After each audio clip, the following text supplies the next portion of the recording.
Однажды высокий и худой молодой человек шагал по острову Куприяново. Это был искатель золота, и, пробравшись вглубь, он увидел вдали крупного волка.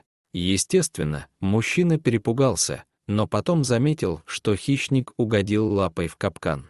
Золотоискатель подошел и точно понял, что волк не может двигаться.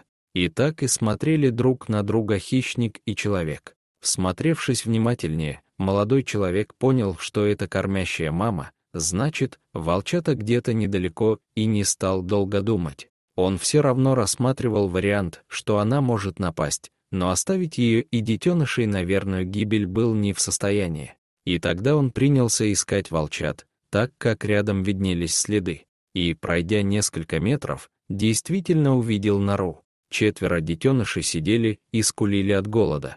Вернувшись к волчице, он увидел, что та почуяла запах детенышей и принялась выть. Мужчина предусмотрительно засунул крох в сумку и вытащил их перед матерью. Волчата подползли к ней ближе и принялись жадно кушать. Волчице было больно в капкане, но когда молодой человек хотел подойти, она зарычала.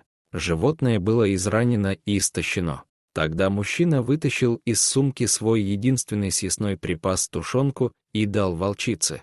Та кушала, не глядя на парня, а тот попытался войти в доверие и освободить лапу. Палатку для ночлега он разбил рядом и стал наблюдать. Волчата сразу привязались к нему, прыгали и лизали лицо.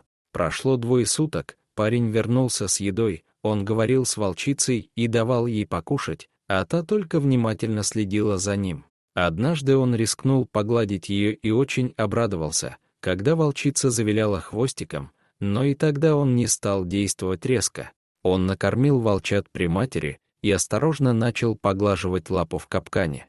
Волчица не рычала на этот раз, и он резко разжал капкан. Волчица резко встала и пошла, прихрамывая, а потом присоединилась к стае. 5 лет спустя мужчина снова был на том же острове, и, вспомнив былые приключения, вновь пошел на то же место, и ему послышался вой и силуэт волка. Вдали это была та самая волчица, и она его узнала, а рядом были 4 взрослых волка, те самые детеныши.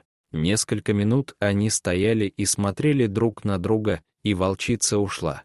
Больше они не виделись. Дорогие друзья, если вам понравилось видео, поставьте лайк, а также подписывайтесь на канал, где найдете еще много интересного.